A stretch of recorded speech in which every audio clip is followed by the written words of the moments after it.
Bismillahirrahmanirrahim. Orang yang membatalkan puasa Ramadan atau orang yang tidak melaksanakan puasa Ramadan terbagi pada 4 kelompok.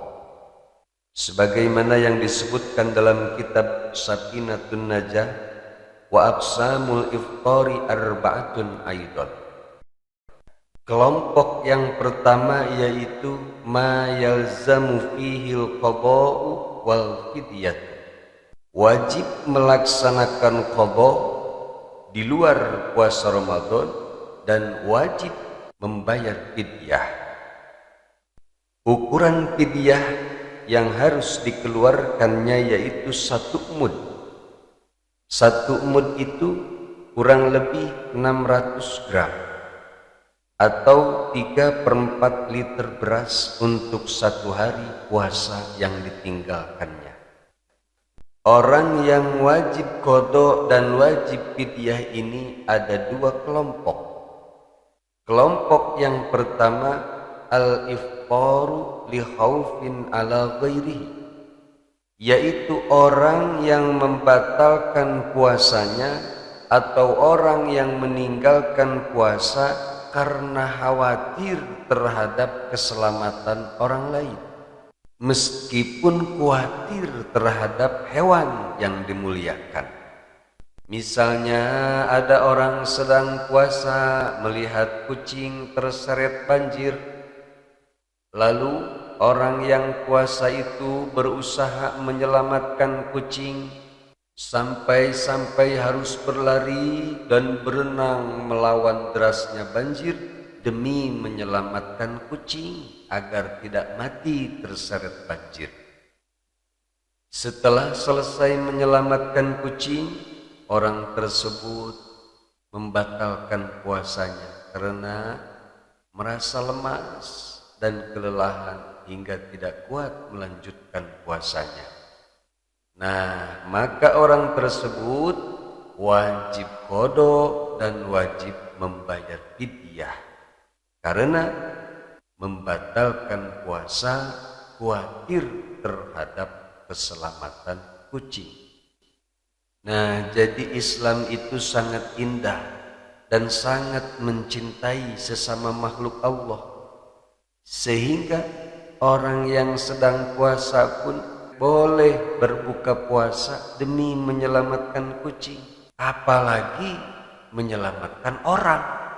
Jadi jangan sampai kita melihat orang lain atau melihat hewan yang dimuliakan terancam nyawanya, lalu kita berkata, bodoh amat mau terseret banjir kek, mau mati kek, urusan dia.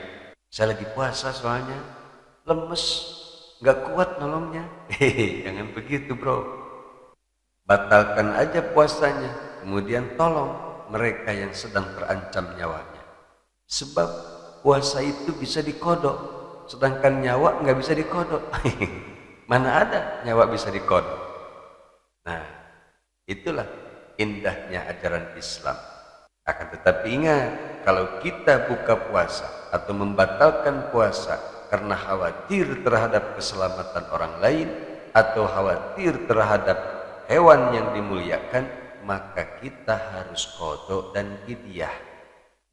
Berbeda kasusnya jika ada orang puasa kemudian dia jalan-jalan di pinggir pantai sambil membawa kucing. Tiba-tiba kucing dan orang puasanya itu terseret ombak. Dua-duanya terseret ombak. Kemudian orang puasa tersebut menyelamatkan dirinya dan menyelamatkan kucingnya hingga akhirnya harus membatalkan puasa. Maka orang tersebut hanya wajib qada saja, sebab batal puasanya karena khawatir terhadap dirinya sendiri dan khawatir terhadap kucingnya atau terhadap orang lain. Jadi yang harus diingat, yang wajib qada dan fidyah itu orang yang membatalkan puasa karena khawatir terhadap keselamatan orang lain atau khawatir terhadap hewan yang dimuliakan.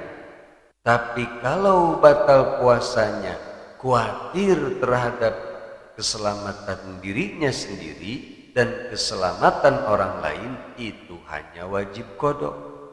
Begitu juga bagi orang yang membatalkan puasa karena khawatir terhadap dirinya, itu hanya wajib qada saja. Kemudian contoh berikutnya yang sering tiap tahun ditanyakan. Ada ibu hamil atau ibu menyusui membatalkan puasa karena khawatir terhadap bayinya. Maka ibu tersebut nantinya wajib qada dan wajib fidyah. Berbeda jika ibu hamil tersebut atau ibu menyusui tersebut tidak puasanya karena khawatir terhadap dirinya dan khawatir terhadap anaknya, atau khawatir terhadap dirinya saja, maka itu nantinya hanya wajib qada saja. Jadi yang harus diingat supaya kita betul-betul paham bab ini, jangan diingat ibu hamilnya, jangan diingat ibu menyusuinya, atau jangan diingat menyelamatkan kucingnya, tapi yang harus diingat siapapun yang membatalkan puasa atau siapapun yang tidak puasa karena khawatir terhadap orang lain atau khawatir terhadap hewan yang dimuliakan, maka orang tersebut wajib qada dan wajib fidyah. Kelompok yang kedua, orang yang wajib qada dan wajib fidyah, yaitu al-iftaru ma'a ta'khiri qada'id ma'a imkanihi hatta ya'tiya ramadhana akhar. Orang yang menunda-nunda qada puasa padahal orang tersebut memiliki kesempatan yang banyak untuk melakukan qada puasanya dan mampu untuk melaksanakan qada puasanya.